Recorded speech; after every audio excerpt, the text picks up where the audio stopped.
In this video, I'm going to show you how to make a no discard, minimal waste sourdough starter, very similar to how Baking with Jack does it. Day 1, so you're going to start with a food scale, any one will do here, and this is a mason jar that I'm using. Normally you'd want to use a peanut butter jar because it's plastic, but for example purpose, I'm using a mason jar because it's what I had on hand. So get your scale on, zero it out. Yes, you could put the mason jar on the beginning and then turn it on, it'll go to 0, but here I just manually zeroed it out. And I have a bottle here of tap water that sits in a plastic bottle with a loosely fitted cap. And over the course of a week or so, the chlorine will naturally evaporate from it. So you're going to start with 25 grams. Look at that, it's already pre-measured. And then we're going to go in with our rye flour. And the reason I'm using rye flour is because there's lots of goodies for the yeast to eat here. And it's not as goopy and starchy as regular flour. Here you can see it's in an open container, bought in bulk, so it's got lots of environmental yeast attached to it. So again, 25 grams, equal parts water and flour.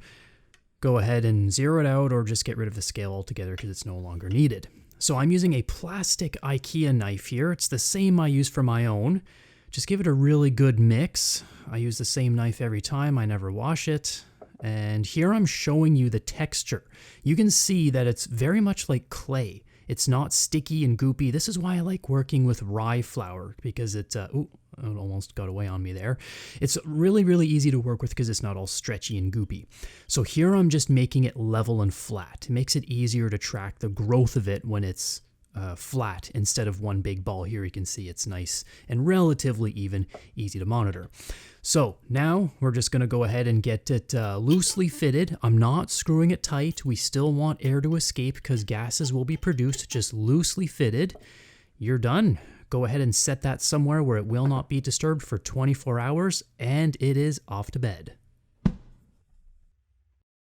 So 24 hours later, not much has changed. We have no activity at all, but going ahead inside there, giving it a smell, it's just the grassy note that the rye flour has. So we're going to repeat yesterday with just 25 grams of water into the jar and 25 grams of the rye flour, same as last time. Go ahead and just put that into the jar. We're going to go ahead and give this a mixture, incorporating the old stuff with the new stuff. Make sure it's well mixed and nice and even so we can track the progress nice and easily here. And what I've done is I've went ahead and I set it in the same spot with the jar, slightly ajar, so that some of the outside air will make its way in. That can help speed up the process of fermentation. Quick tip if you have trouble with that. So head off to bed. So here we are on day 3 and I am blown away at how this starter is already so active. Look at all those bubbles on the side and the bottom of the jar. There is plenty of activity going on here. I think that might have something to do with the fact that I'm using that green IKEA knife, which is the same knife that I use for my personal starter as for the one I used in this video. So some of the yeast might have transferred from my starter to this, and that's why it might be more active so early. So 25 grams of water, well, actually in this case it happened to be 26, but that tiny little amount is fine. It's winter, we've got dry air. I'm sure that gram will just kind of work its way somewhere. And going in with our rye flour, trying to hit the same thing as usual, 25 grams, equal parts. And the one thing I'll say about the sourdough starter is that once you feed it, it takes time for it to reach peak activity. That peak activity is achieved 8 to 12 hours after you feed it, which is why you typically feed starter at night and get to it in the morning.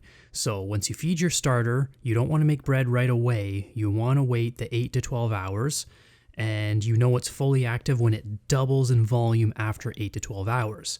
After that, you'll start to see it sink back down in volume, which means it would be too late at that point to use it. So go ahead and incorporate the old starter with the new starter. Make sure everything's all well mingled together, and don't forget to scrape that knife off so that we don't miss our mark of hitting 200 grams total by the end of this daily feeding process. So set it down, same place, same time, and head off to bed for the night. Okay, by now things should be pretty much routine at this point. We've got good activity after a 24-hour period and 25 grams of water.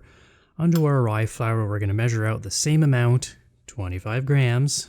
Give it a quick mix, nice and thorough. Level it off, set it down, and head off to bed again.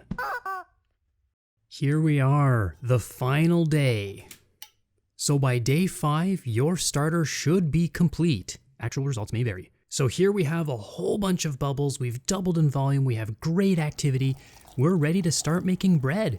If yours is not like this, then you can always go a few extra days until you achieve the results. So here I'm scooping off pretty much all of the starter. You can use the starter on the side to make your first loaf of bread, or you can simply do what I do and just throw it out. How dare you? The leftover starter inside the jar contains yeast that we're going to use for our future feedings from now until years and years later. So go ahead and park it in the fridge, where it will stay for 1 week between every feeding.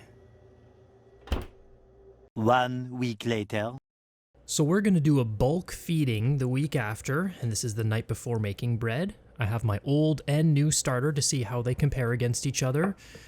So very similar to the standard feeding, we're going to break out our scale, and we're going to go for different volumes this time. We're aiming for 100 grams of water, and into the starter container. You can swirl it around if it's a little bit dried out for a bit. And we're matching with 100 grams of rye flour. Go ahead and give it a quick mix. Level it off. And what we're doing here is we're going to put a rubber band around it, and we're going to put a rough marker of where the starter level is because we want it to double, so that should be the halfway mark by the morning. And this is quite a small jar, so I'm just using my fingers to do a rough measurement to make sure it'll have enough clearance and not overflow on me. Hopefully it won't overflow. So I'm just going to quickly go ahead and get my regular old starter mixed up and set it next to it, and we'll see how they compare in the morning. Off to bed for now, and